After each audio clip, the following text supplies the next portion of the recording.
Faire des études à l'étranger ne garantit pas du tout de trouver du travail ni de gagner beaucoup d'argent. Pour gagner beaucoup d'argent et pour trouver du travail, ça dépend de votre attractivité par rapport au marché du travail. Pour une entreprise, plus vous allez résoudre un gros problème et plus votre profil sera intéressant pour l'entreprise et plus vous gagnerez de l'argent. Je vous explique la méthodologie pour savoir quelle formation et quelles compétences avoir pour gagner de l'argent.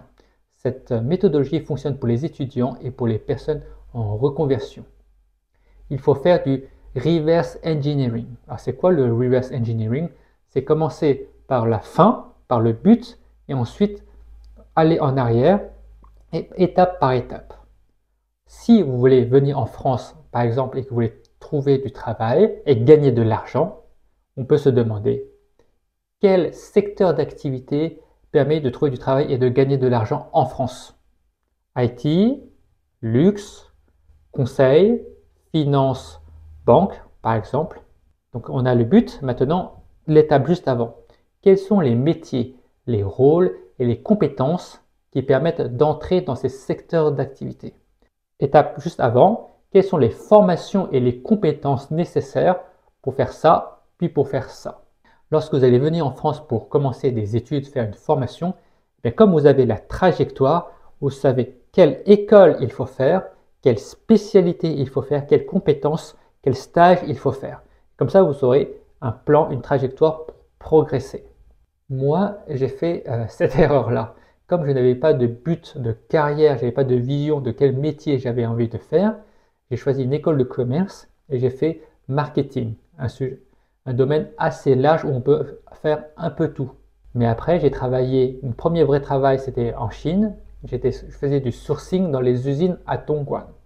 Ensuite, j'ai travaillé 5 ans dans le terreau, la production de terreau et la vente pour les professionnels en Chine. Vous voyez, ça n'a rien à voir du tout entre ces deux métiers-là. Alors, je préfère vous le dire, je ne regrette pas du tout ce que j'ai fait.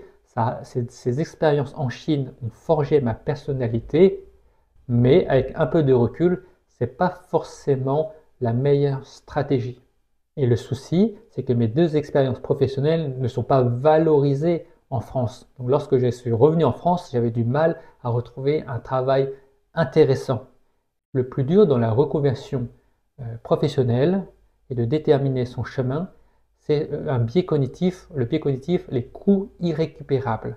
En anglais, c'est sunk cost fallacy.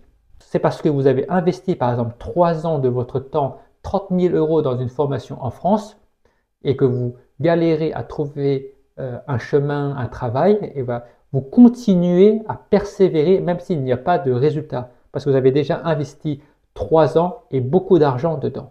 Mais ça, c'est une erreur. Par exemple, moi je connais un Chinois qui est né en France, il a fait 8 ans d'études pour devenir avocat. Il est devenu avocat, mais tout de suite il a arrêté et il est devenu coach sportif. Et aujourd'hui, il gagne de l'argent et il se sent beaucoup mieux. Je connais une autre Chinoise qui est née en Chine, qui est venue faire des études en France et qui a vécu 10 ans au Canada. Elle a investi 10 ans de sa vie au Canada, mais finalement, elle a remarqué que le Canada, ce n'est pas pour elle. Elle préfère revenir en France. Si vous n'aimez pas votre travail ou s'il n'y a pas d'opportunité future, pourquoi persévérer? Il faut avoir le courage de prendre un nouveau chemin, de repartir de zéro.